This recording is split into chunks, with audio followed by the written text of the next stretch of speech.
First, we are going to pay respect to the triple gem, observe precepts before the meditation.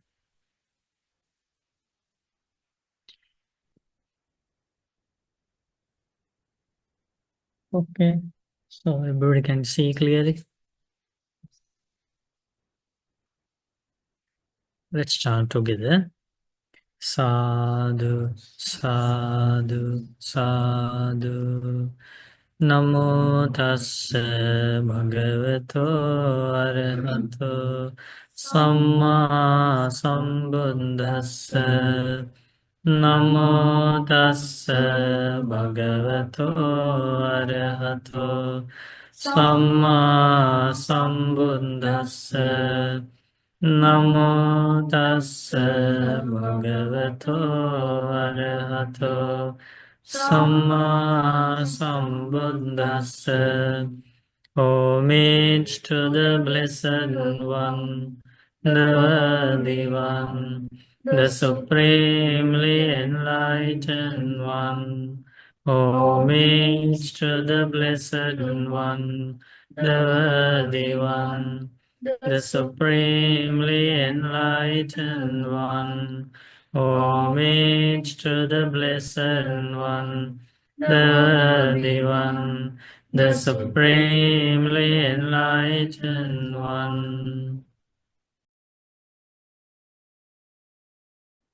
Buddhang Saranam Gacchami, Dhammang Saranam Gacchami, Sanghang Saranam Gacchami, Dutiyampi Buddhang Saranam Gacchami, Dutiyampi Dhammang Saranam Gacchami, Dutiyampi Sangham Saranam Gacchami, Tatiyampi Buddham Saranam Gacchami, Tatiyampi Dhammam Saranam Gacchami, Tatiyampi Sangham Saranam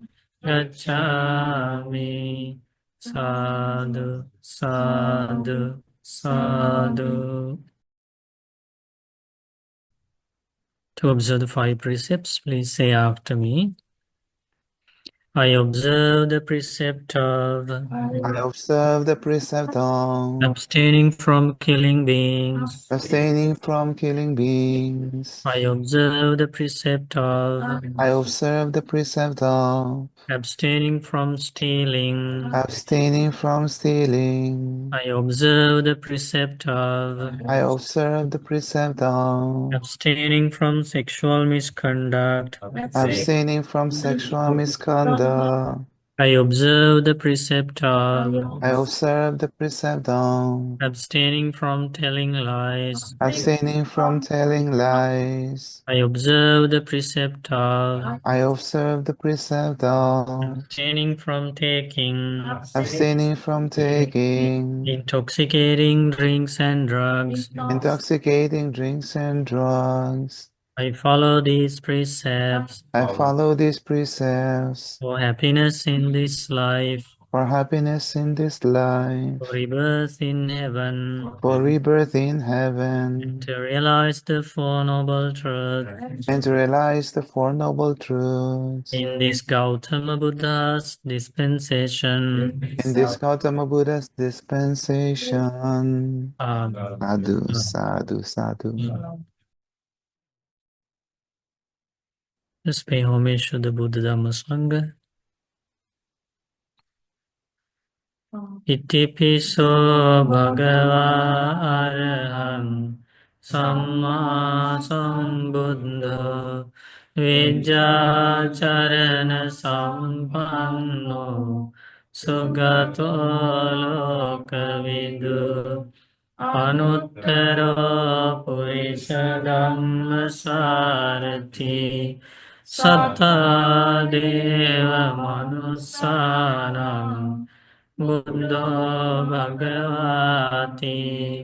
Such indeed is the Blessed One, Arahant the One, supremely enlightened, endowed with knowledge and virtue, follower of the noble path, nor of worlds, the peerless trainer of persons, teacher of gods and humans, the enlightened teacher, the blessed one.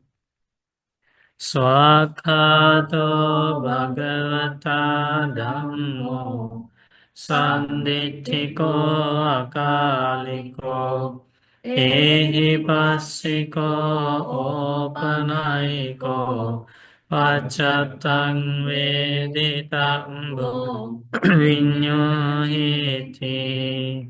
Well taught by the Blessed One is the Dhamma, visible here and now, timeless, open to all, learned and applied to oneself, understood by the wise, each for himself.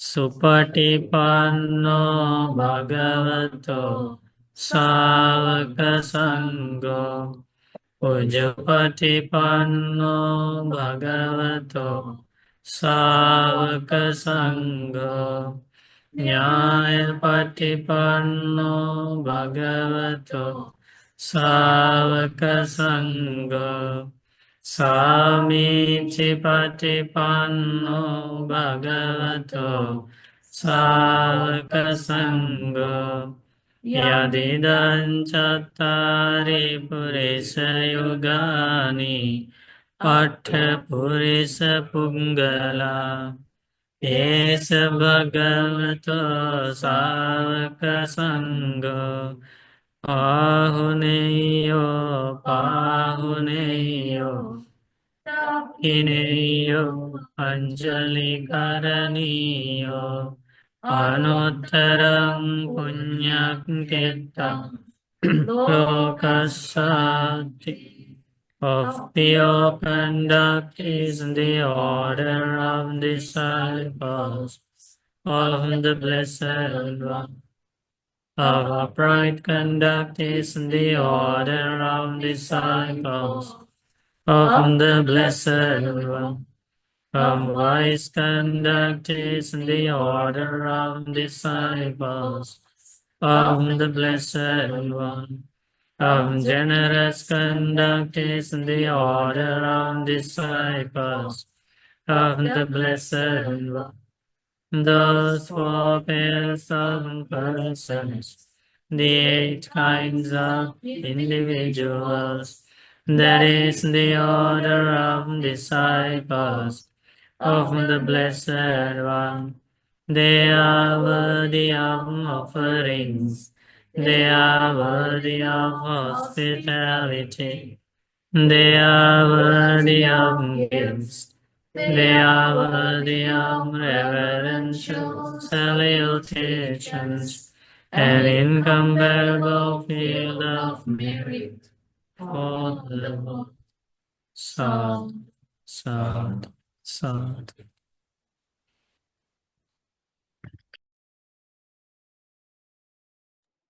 So, how is everybody doing? What is the main topic these days? The fire. Fire Sutta? No, the fire in us. Did anybody read the Fire Sutta? We have a discourse, Okay, Fire Sutta. this is a good one.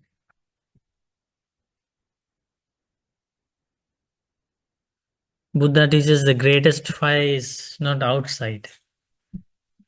Fire is burning inside. What is that? Fire, last hatred.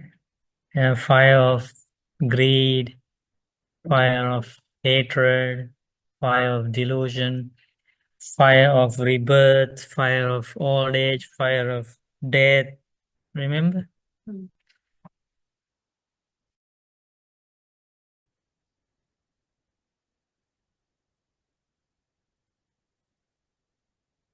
Does anybody have any questions before we go to the sutta today? Now, Buddha Bante. Yes, Harry. Glad to see Bante again.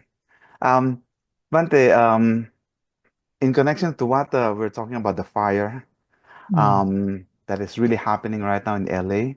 Any Dhamma reflections came to your mind?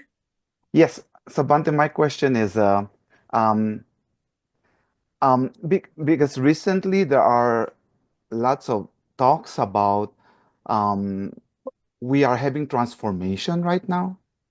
So they say that I'm sorry, Bante, if I share this with you because I heard from many different theories saying that the world is right now transforming to a different kind. So and then they, according to different scholars, they're saying that um, the the good ones will be transforming to the new world, but then the bad people will be retained. Now, of course, these are what they say. I actually heard three different scholars of different philosophies saying the same thing. Now, of course, as a Buddhist, we try to reflect what is the external they're saying as against our internal. So I was just thinking, does it mean that it is also as a Buddhist, we are also transforming ourselves for the better and inside, okay? Because Buddha wanted us to go for wholesomeness, right? So, and do you think, Bante, this thing that they're saying is happening because it started last year and it will be very visible. So things like what happening to LA could be a sign, and it could be just a start that we can see. So any thoughts on this one, Bante?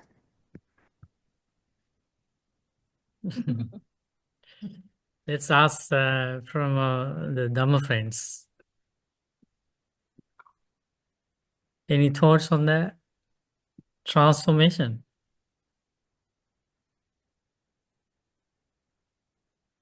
New world. But it doesn't, as they say, it doesn't mean it's a physical different earth. But then they are saying it's a transformation to a new world, which we can see there is a division later on is happening. If you can remember the prediction of the Buddha about the future of the human world, you can understand more. The Chakravarti Sihanada Sutta in the Digha Nikaya. Bante, may I comment on my opinion?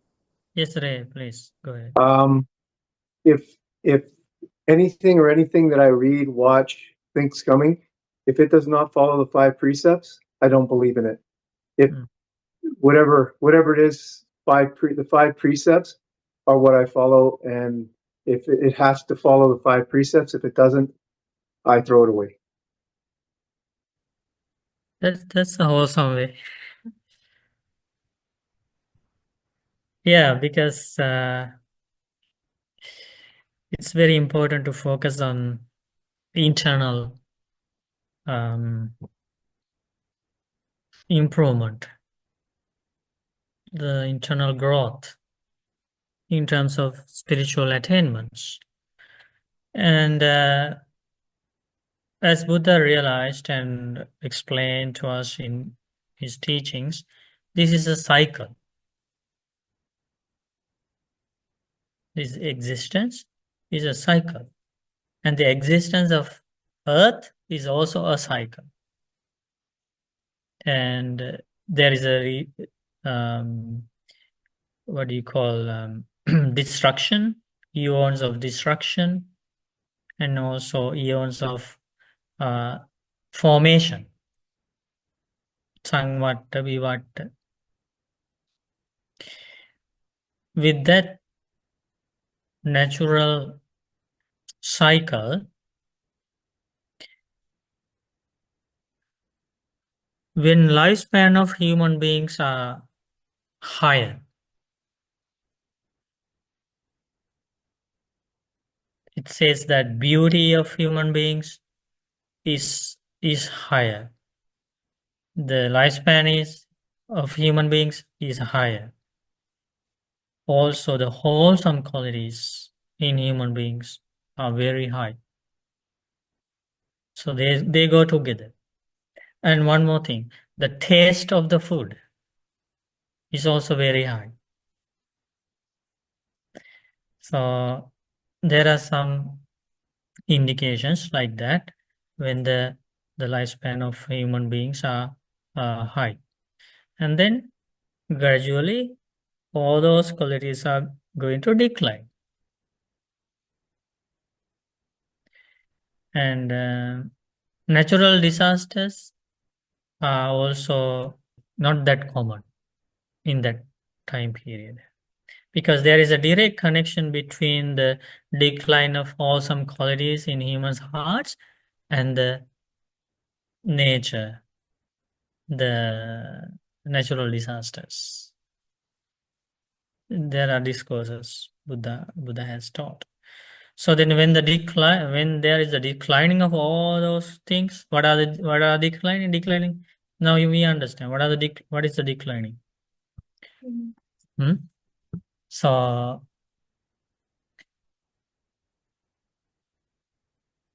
long life, when there is so these are good times in the human world. Long lifespan, right?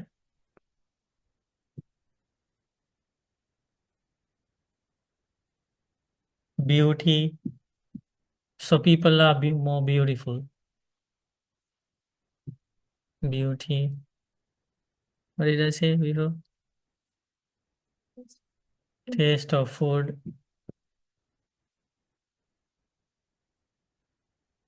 What else? Huh? The wholesome qualities are visible. Lots of wholesome qualities are visible. That means people rarely get angry. People are generous, very generous, kind, compassion, helpful to each other. Those kind of wholesome qualities. Wholesome qualities. What else? Happiness. Yeah. So then when there is decline, what is declining?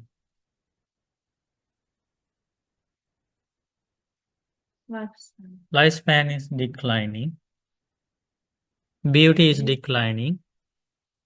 Taste of food is declining. Natural disaster. Respect.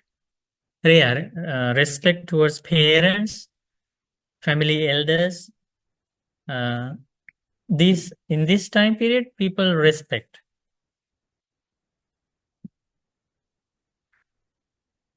Yeah, this is also in the discourse.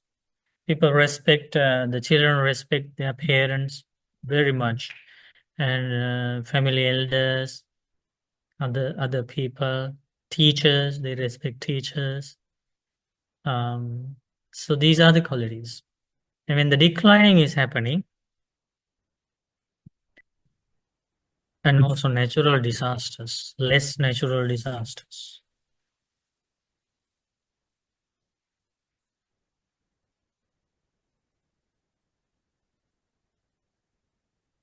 Okay, so since we started discussing the Dhamma, let's pay homage to the Blessed One, Supremely Enlightened Buddha. Sadhu, Sadhu. sadhu, sadhu, We pay homage to our teacher, Luk Swami Nahanse. sadhu, sadhu.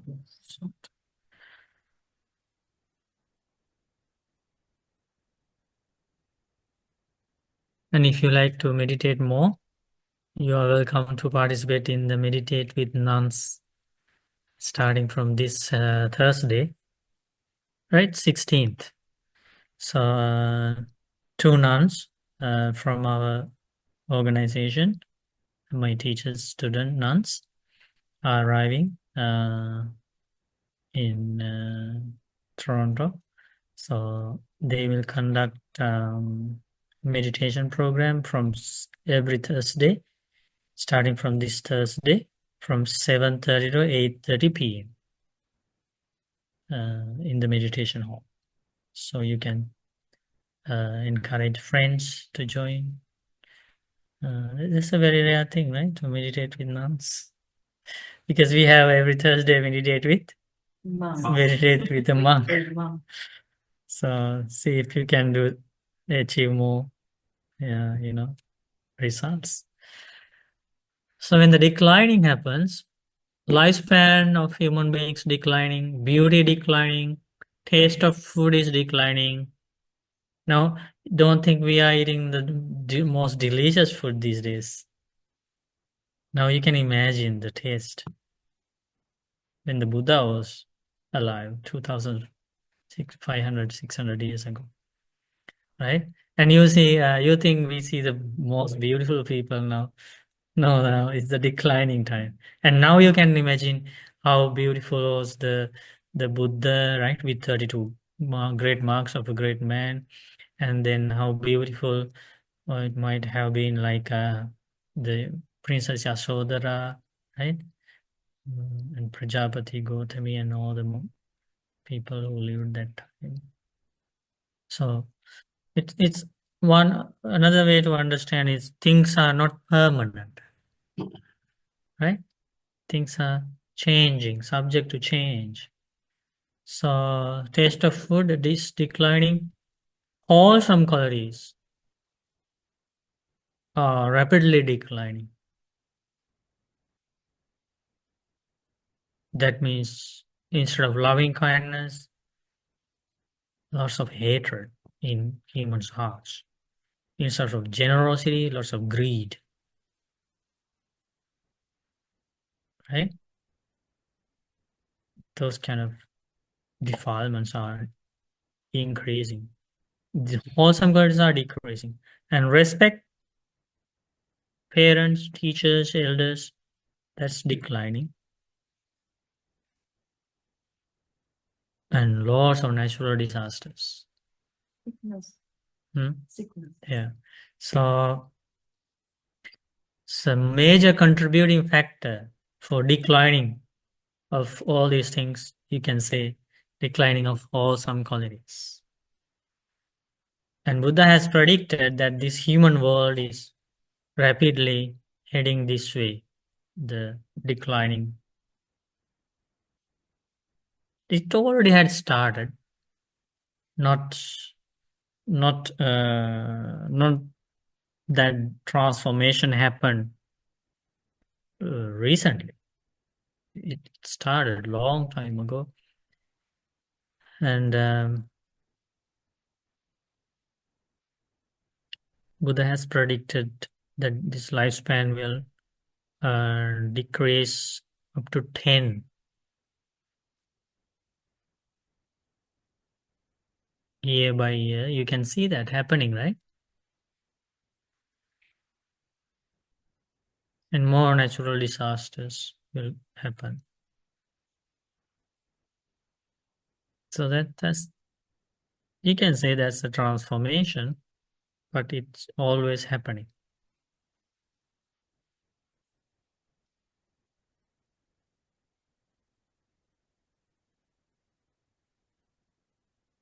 But when these problems come to people's life, you still can see the compassion spreading among humans. So in this wildfire in California, in that case also, did you see how people think about each other, their friends, neighbors, try to help. And also they think about animals, pets, they take them to the shelters and, try to help each other. And they have lots of like uh, food distribution cloth distribution centers opened for people. They not only think about their house, but they think about others' houses and whether they are doing okay. They think about the senior people who lived in their neighboring houses. So those kind of awesome qualities are still visible. People are compassionate, generous, right? So try to see those values as well.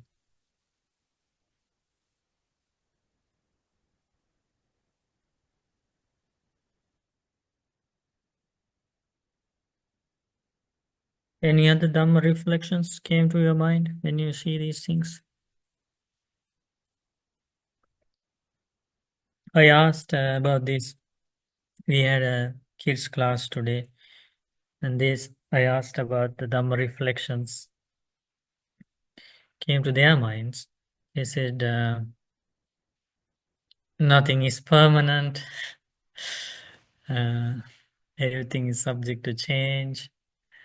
Uh, Material things are subject to destruction. Those kind of wise, smart answers. And we should not get attached to material things. Wise, eh?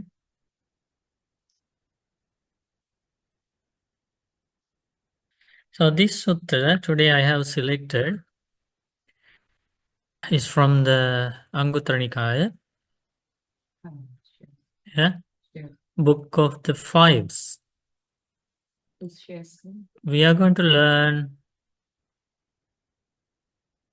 about the truths of this life and how ordinary people and noble disciples reflect on them.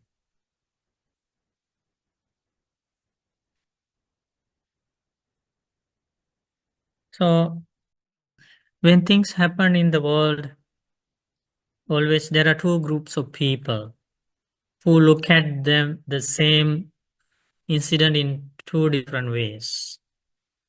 The one way of looking at things among those two is not that beneficial or insightful.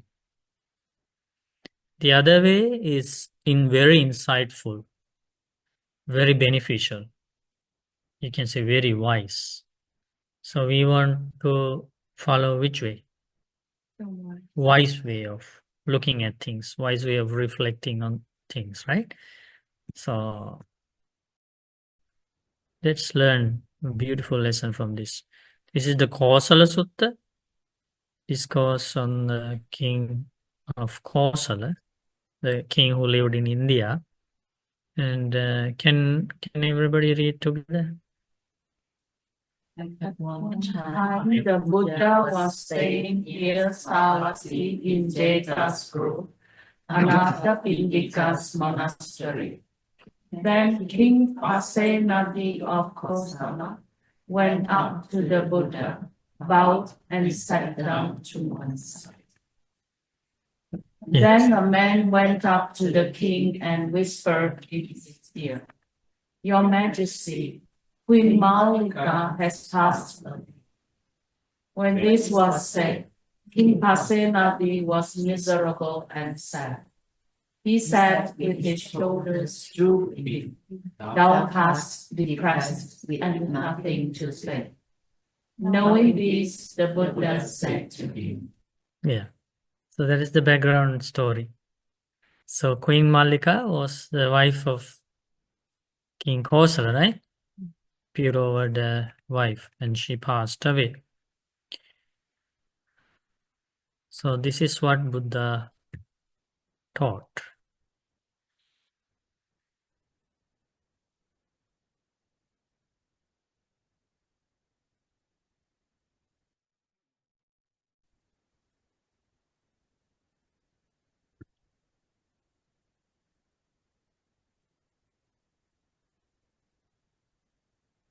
So this is the description, and same description was applied to this sutta because Buddha taught the same thing, but it is in short with repetition, shorten. So it starts with great king, right? So when we go back to the original source sutta, uh, this mendicants should be replaced with great king. Okay. So what did Buddha teach? Great kings, there are five things that cannot be had by any ascetic or Brahmin or God or Mara or divinity or by anyone in the world. What five? that someone liable to old age should not grow old, right? That cannot be um, obtained by anyone in this world. Any Brahma, any Deva, any human. Nobody can change that. That's the meaning. That's the first one. Second one, that someone liable to sickness should not get sick. There is no such power in this world, right? Nobody can stop that from happening. Not even divine being. That's important. It's mentioned here, right? Divinity, any divine being, right? There's no such divine being who can stop old age, who can stop sickness, right? No human being, no divine being, no one in the world. Now Buddha teaches this Dhamma to King Kosala, to a king, so powerful king.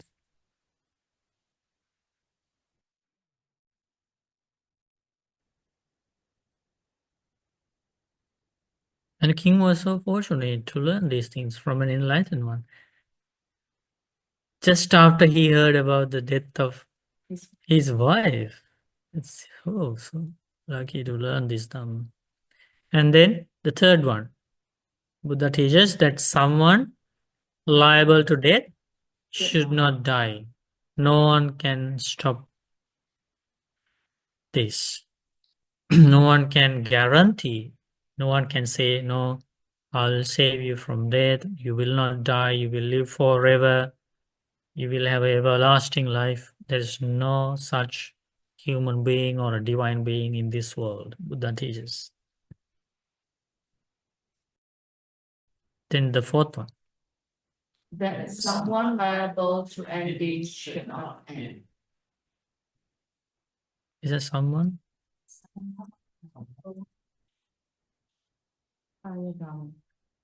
Yeah, this let's translate this as something.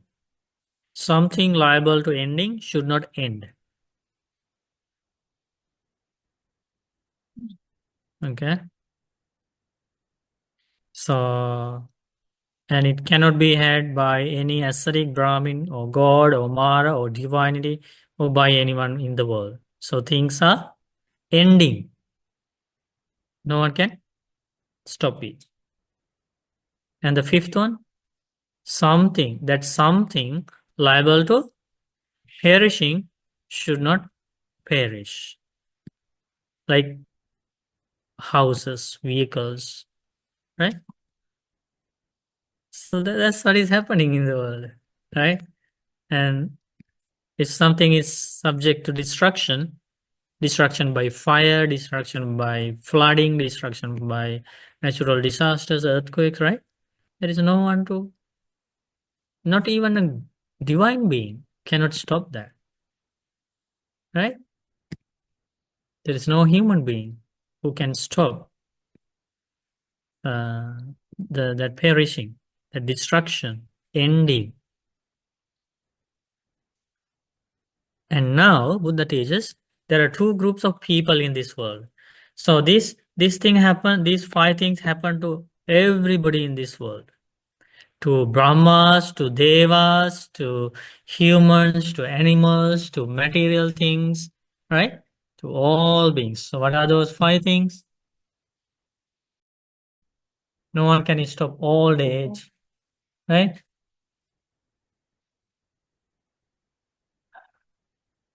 No one can stop sickness.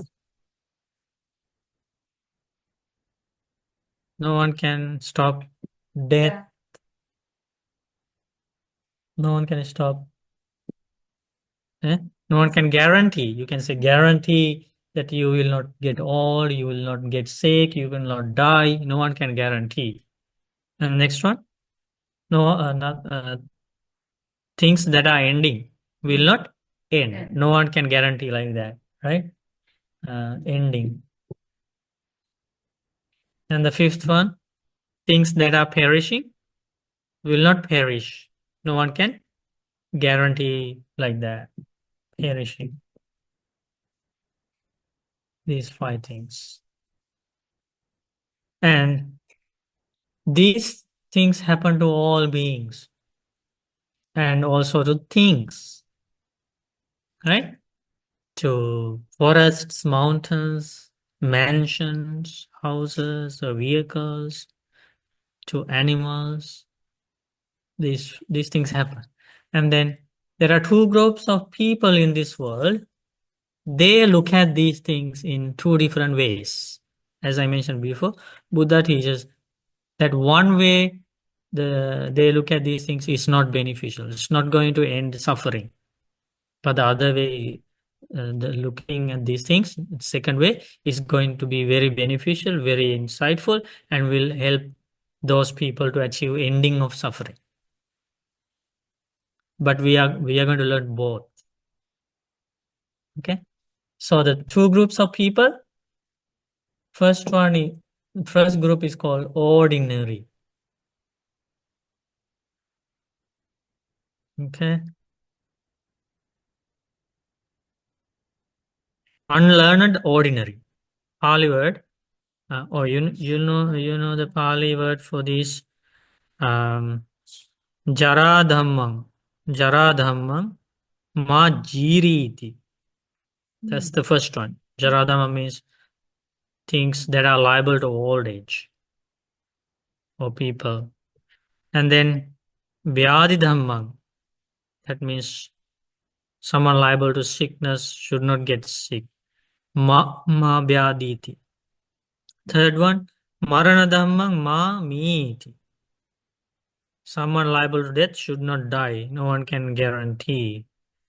And then kaya dhammam ma kiti. Kaya dhamma means things that are ending should not end. No one can guarantee.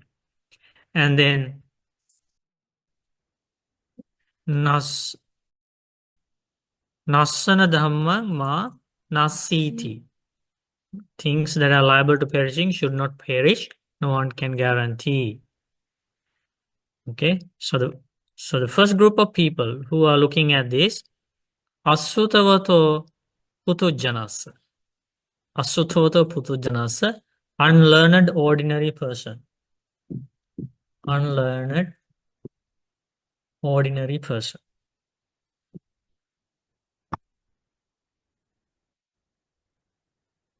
Okay, and this is the reason why we wander in this sansara.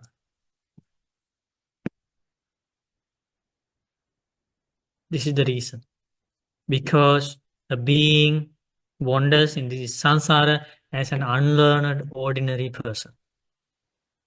So the result is going through this suffering all the time. Going through this aging, sickness, death, sorrow, pain, lamentation, natural disasters, separation from loved ones. It's because we travel in this samsara as an unlearned ordinary person. Now you can understand when Buddha explains the way they think about situations, then you can understand, oh yeah, this is how we think. But this is the life we should change in order to escape from this suffering in the world. That's a very good solution because people question, right? Where is the end? People are fighting and this side everything is is destroyed. One side is flooding, earthquakes, wildfire, right? where is the end? What is the solution? Now we have a solution. That is to overcome the state of ordinary person and to achieve the state of wise, noble disciple. And that's the path to end this. So first we are going to learn about the ordinary person's thinking pattern. And that is not beneficial. Okay, can we read together?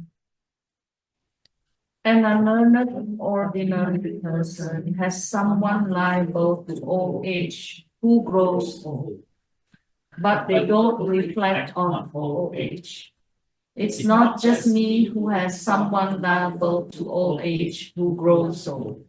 For as long as sentient beings come and go, pass away and are reborn, they all have someone liable to old age who grows old. So does the ordinary person think like that? No, that is the what do you call disadvantage of his life. Because he is unlearned, that means he has not gotten the opportunity to study the teachings of an enlightened one, to reflect on it, to practice it, to understand the things as they really are. So it's due to lack of wisdom, that ordinary person does not reflect on old age like this. Or it's not just me who has come, who is subject to old age, right? Who grows old, but all these beings who lived in the past, who live at present, who will live in the future, they will all go through this, right? They will all be liable to old age. They don't think like that. So because they don't think like that wisely, and that's the truth, right? So that means ordinary person is far away from the truth. So if he doesn't think that this is common, this is a natural law, this happens to all beings, how does he think? I am the only one going through this. Does this happen to our lives? When something happens, I am the only one who is going through this. Why am I so unfortunate? Right? Eh? It's not fair. It's not fair. Why? Why me? Why me? Right? So that's the ordinary person's thinking pattern. And that is the problem. That's the problem for this suffering. It's not an external reason. This is the problem.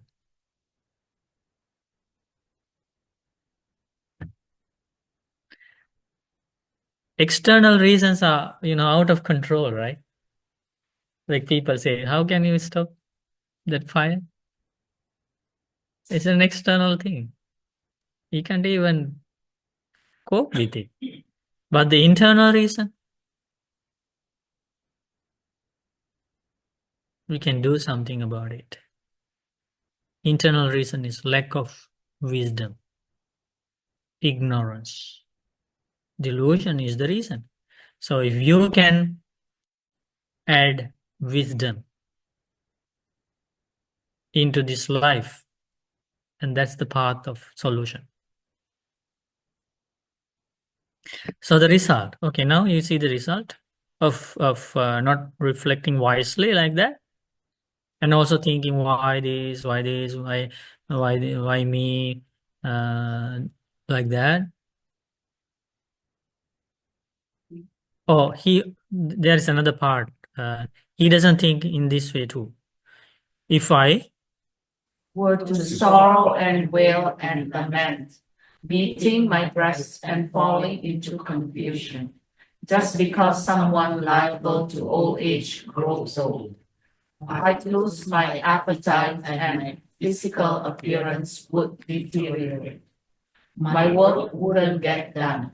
My enemies would be encouraged, and my friends would be dispirited. that means my friends, my family members, my parents will be sad, right? So the person doesn't think like that. So now now I am going through this, whatever old age or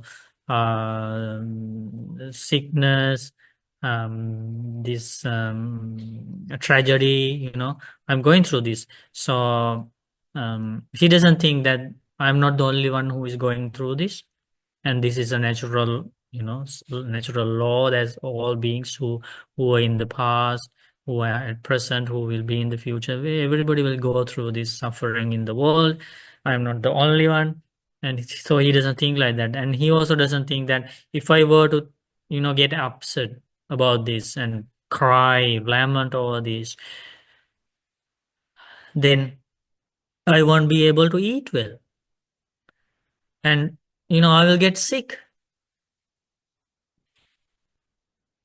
and my face will be pale and weak. I will be weak. My work wouldn't get done, and I won't be able to do my job, to go to work, and my enemies would be why? They like to see our sad face. They like to see how we are crying. They like to see how we are failing, right? So you give an opportunity for them to be happy, showing your sad face, right? Showing your tears. This ordinary person, he doesn't think like that. Oh, I shouldn't be doing this because my enemies will be happy. The ordinary person thinks, and he doesn't think my friends would be sad. That means my parents, my family members. I have my friends. They'll be very sad when they see my face, when they see that my life is, failing and everything is um, deteriorating. I'm not working well. I'm not earning money. I'm doing my job. I'm not eating well. They will be sad. So the ordinary person doesn't think like that. So then, what is the result? And so, please read. When someone liable to grows old, they The sorrow sorrow and wail and lament, beating their breasts and falling into confusion. This is called an unlearned, ordinary person struck by sorrow's poisonous arrow, who only mortifies themselves. So that means more suffering will come to that person's life. That will be the result. Suffering in this life, suffering in future lives, and this continuous journey will not end.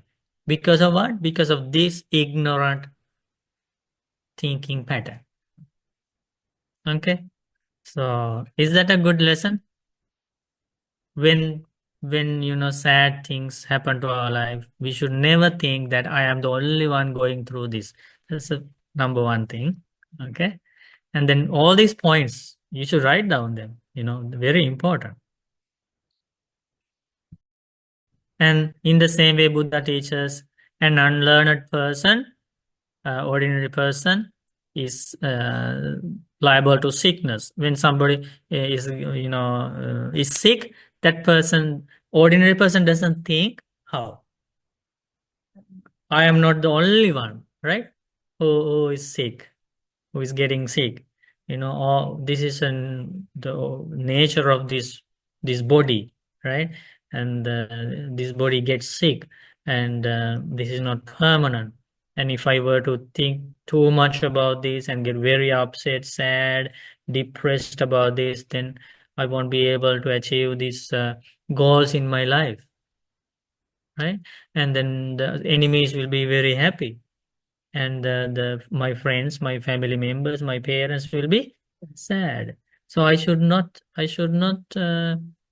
think like that. The ordinary person doesn't think like that, and as a result, more suffering will come to his life, and the sorrow of arrow, no, arrow of sorrow, right? He is hit by arrow of sorrow. Okay, so he will not be able to escape from this suffering in this life, suffering of samsara. In the same way, somebody who is subject to death, right, or a dying person, he doesn't think that all beings who were born before, they died. It will happen to the everybody who is now, right? and in the future, same thing. So I should not cry, I should not weep, I should understand the truth. He doesn't think like that. So more suffering will come to that person. And also this one, things are ending, things are perishing. But the ordinary person, so this happens to the ordinary person's life, right? Things belong to him, right? They are ending, perishing.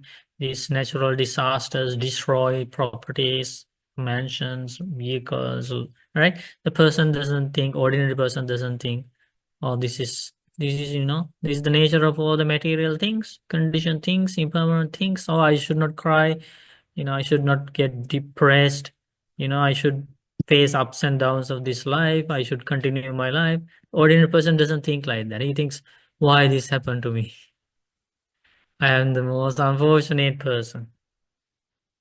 And Buddha teaches he is struck by the arrow of sorrow, and more pain, more suffering will enter that person's life, and that he is not on the path of overcoming this suffering of samsara. Okay. Now Buddha teaches the solution, the path of solution, path of stopping suffering. That's the second group of people. This one, right? Yes. So this is the first group of people. So now you understand the disadvantage of that thinking pattern. So that sometimes this thinking pattern ends up in stress, depression, and some people like who commit suicide. This thinking pattern leads eventually to that kind of mentality, thinking like so low about oneself. I'm so unlucky. Why this happened to me? Why this happened to me? And like that, keep thinking these negative thoughts, and leads to that kind of unfortunate ending.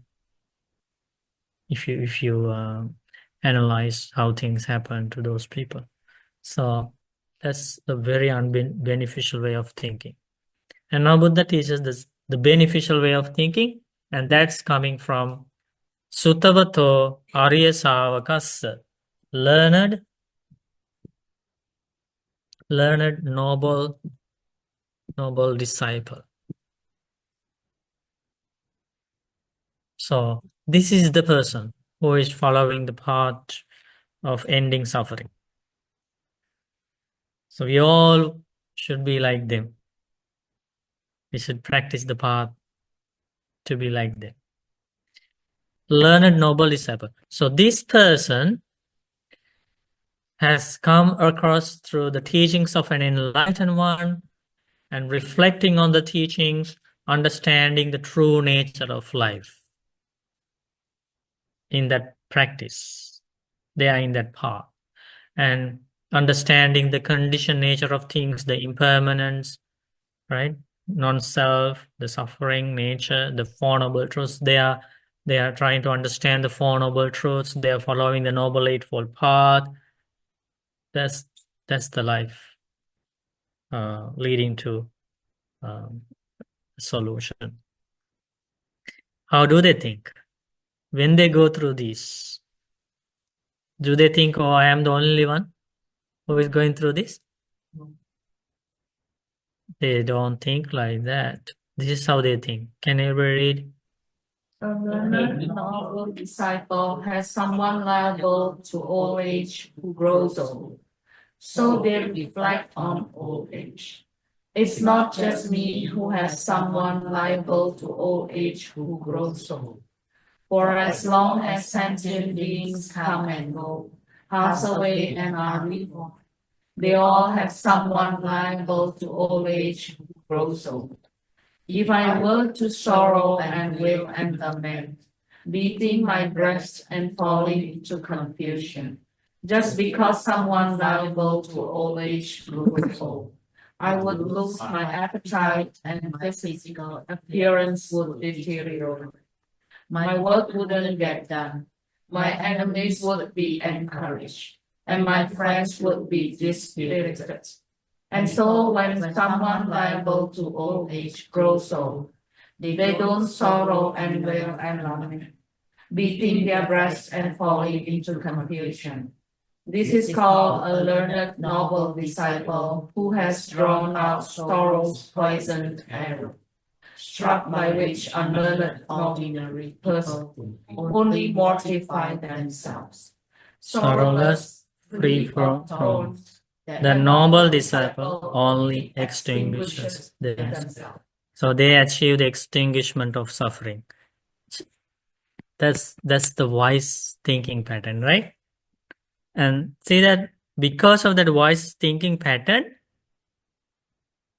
see the result? That noble disciple doesn't sorrow and wail and lament. The result are here and now. In this very life, they experience the peace. And they are going to definitely experience the peace in future lives. And they are the ones who are going to attain the stages of enlightenment. And that is the permanent solution for all these problems in life. What is the permanent solution? Stages of enlightenment. Stages of enlightenment. And they are on this path. So what are those wise thinking patterns? What is included in that wise thinking pattern? It's not only me. Yeah, that's the first one, right? Okay, so this is the first one. So not only old age, when somebody is going through old age, sickness, these 5 things, remember? Where are they? Yeah. Yeah. When they go through themselves or others, when they go through old age, sickness, death, and things are ending, things are perishing, right? Things are being destroyed, things are stolen, whatever, right? Or natural disasters due to any reason. So things are subject to ending are ending, right? Things are subject to perishing are perishing, right? When this noble disciple's life is going through these things, he thinks, I am not the only one who is going through this, right? There were so many people in the past, the same thing happened at present, future, same thing. Seems like a very simple simple reflection, but this is very powerful. This stops tears in this very life. This stops lamentation, sorrow in life. And this, because they stop this thinking, wise thinking pattern stops these kind of things, then the people can overcome stress, people can overcome depression, people can overcome lots of negative things in their life, starting from this very, very clear reflection. And why people end up in very dangerous situations, their lives are enveloped in lots of unwholesome negative qualities, because they forget this initial reflection, and then it increases into something else, right? So that's why don't think if the enlightened one taught something, don't take it seriously. Don't think, oh, it seems very simple, I can think like they don't think like that. Think that I have to practice this, I have to take this seriously. Lots of people in this world are suffering because they didn't have access to these teachings, and they didn't learn this, so they didn't practice it. That's why lots of people right now are crying, lamenting in this world, and they are struck by the arrow of sorrow because they didn't know this teaching, because they didn't have the opportunity to practice this teaching. These instructions are very rare. You shouldn't take them lightly. So, first one, you think this is not only happening to me. So that's the first one. Not only me, right? Let's say not only me. Going through this, not only me. And the second one, what's the second one? If I were to cry or lament due to this? Yeah, I will not be able to eat well. And my face will be pale and my whole body will be weak. Right? So I won't be able to eat. Right? That's the second one. Take notes and practice this. Right? We should all practice. And then the next one, I won't be able to work normally. Right? Go to work. Right? You have to go to work. Right? Don't think about these problems too much, and don't always, sometimes when when funerals happens, people stop going to work for weeks and months, right? Buddha Buddha asks us not to do like that. Understand the true nature of this life. People are dying. People are ending their life. That's common to all beings who have been born. In other words, Buddha asks us to continue our normal life, right? Even in very difficult time periods, continue your normal life. Eat well. Go to work. Isn't that the message? Continue your normal life. Second one. So you think, yeah, I won't be able to work, right? So that you think about that. So then you don't want to be sad and cry at home. You want to go to work. And then you think about enemies. So should I give an opportunity to enemies to be happy? Right? So when they look at my sad face, when they hear that I'm not going to work, I'm not eating well, and everything, my goals are disappearing, they will be happy. So should I do like that? Should I live like that to make my enemies happy, right? Think about enemies. See how Buddha helps us. Enemies. And the fifth one, you think about your loved ones. Do I want to make my parents, my family members, my friends unhappy? If I really care about them, if I really love them, is this the way I should live? Even recently, I shared this discourse with somebody. I said, I asked, do you love your parents? He said, yes. No, I said, no, I don't accept your word. If you love somebody, why you always make that person sad? Because when you are sad, when you are crying all the time, what will happen to your parents? They'll be very sad to see your sad face. So even if you have problems inside, out of compassion for your parents, show a happy face. Isn't that the way we should think? Show a happy face to your loved ones. And try to be strong inside gradually. Don't add more pain to their lives. They have already lots of pain they go through due to their own problems. And now showing a sad face, you are adding more pain to their pain. Should we think about how we love others, really? Don't add more pain to your loved ones. Bhante, Yes. in thinking about this, it goes the other way too.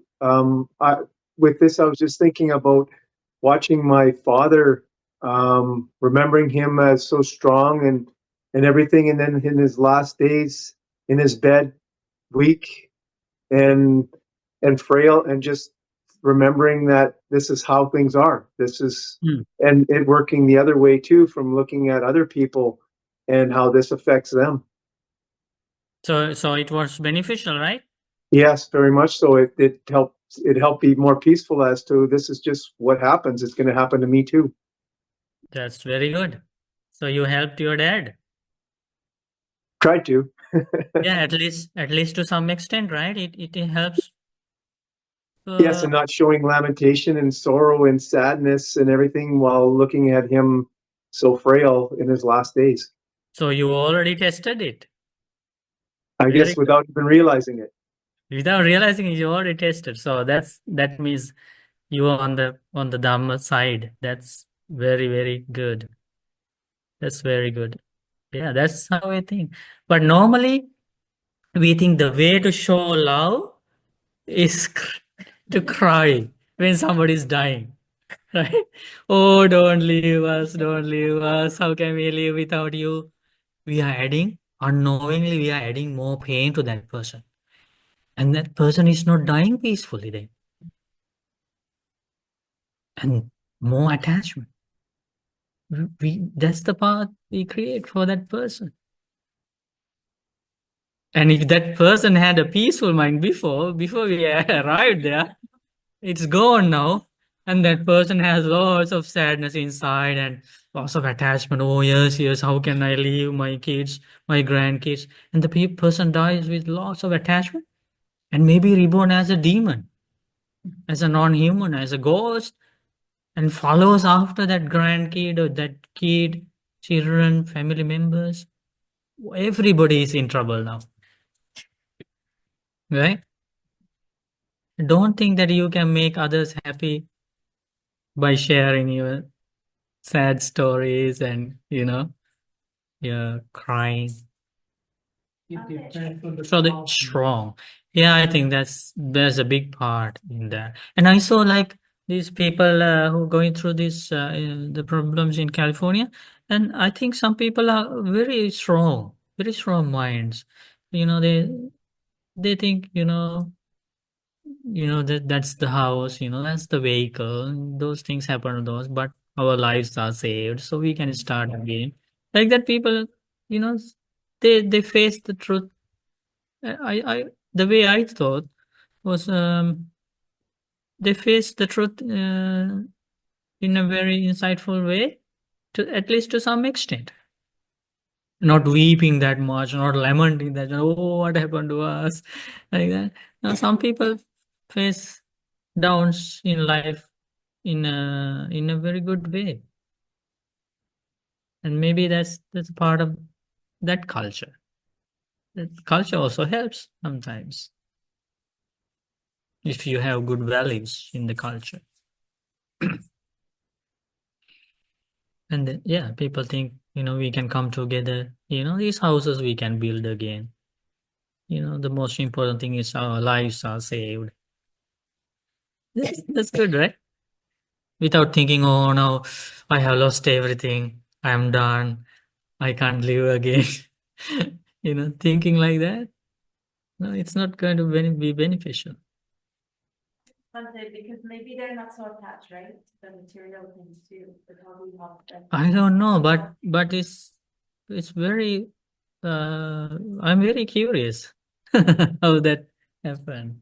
Yeah, if somebody is attached to things, then we can see a different response, right? Like losing mindfulness and completely, kind of depressed. You cannot stand up again. This is a very good lesson. Very good lesson.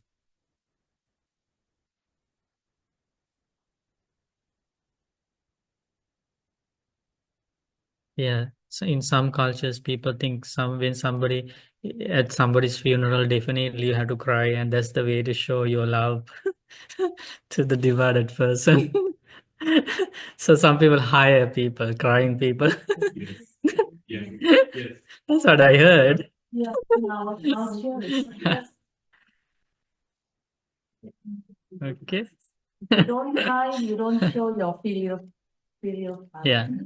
But now you learn the words of the enlightened one. Don't follow those those ignorant ways, okay? We should follow the smart ways, like wise ways. Good lessons, right? Very good. Now we have the Buddha's words. So You can place confidence in those words. If you had doubts, should I cry or not?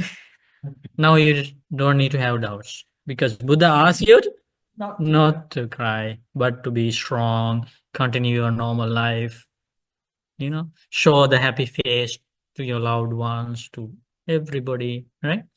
Show the happy face. I think one day we still can help. I think maybe we will set the tears or something, but not like this. Right? When your loved one pass away, you will still feel something. Yeah, that's because we are not liberated. So the liberated beings, arahants, never cry. Never cry. They don't feel sadness inside because it's coming with roots of defilements, with some degree of defilements. The sadness comes. In arahant's life, the enlightened one's life, the liberated monks and nuns' life, all those roots of sadness, roots of greed, roots of stress, depression, uprooted. That's the beautiful life. Have you heard Buddha cried anywhere for his 45 years after enlightenment? You cannot find a single place, single incident where Buddha cried. Have you heard about arahants crying? Never. No sadness, no crying like that. Ordinary people crying over death of somebody. So Venerable Anandathero cried Because he was because at that time he was only a stream entrant, not an arahant. At the Buddha's passing away. Is it possible that Arahant can control their emotion? There's nothing to control. Inside their heart. There's nothing to control. The roots are gone. Roots for greed, hatred, delusion, sadness, roots are gone. They don't even know what the sadness is. Remember that story of Arahant nun, what is her name? Somebody was trying to explain how what is the lust look like. Oh, So Sumedha theory, right? And she said, I don't understand. I don't understand what I talking about this filthy body. The filth is oozing from 9 doors and the fragile body. I don't understand. That person is the admiring the body, but this nun doesn't understand. Doesn't understand the lust because the roots are gone. And somebody the same way, somebody they don't understand what is this hatred because that's roots are gone. They cannot hate anybody. They cannot get upset for anything in the world. The roots are gone. And somebody try to hurt them and you ask, don't you get angry? Don't you say something? And then they will ask why? For what? They don't understand hating. Do we understand hating? So it's because we have those roots of defilements inside. But this life can be developed to such an advanced stage. They are at that point, nothing in this world, no one in this world can make us angry anymore, can arouse any greed, any lust, any craving, any attachment. Complete freedom, peace, ultimate peace. That should be the goal, right? So these teachings help all of us to reach that goal one day, and that would be the end of suffering, end of all these problems in the world, attaining supreme bliss of Nibbana.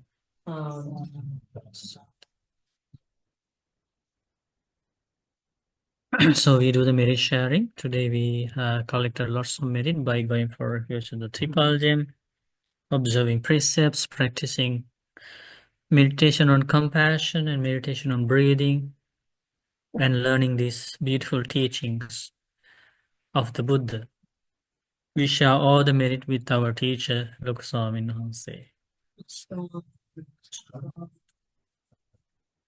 Share all the merit with monks and nuns in the world. We share all the merit with our parents, teachers, family members, with all beings in this world. May all beings enjoy good health, long life, happiness, and peace.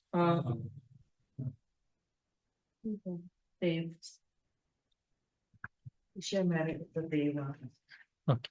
We share merit with all the devas as well. Our Bante, allow us to share merit with Bante and ask for forgiveness. Sukhiyot. Sukhiyot. Sukhiyot. Baya katang punyang samita anumodita. Sadhu Anumodami. Samita katang punyang bayang Sadhu data. Anumodita. Sadhu anumodami. Ukasa dwara dena. Katang sabang acayang kanang. Come on, Kamitam.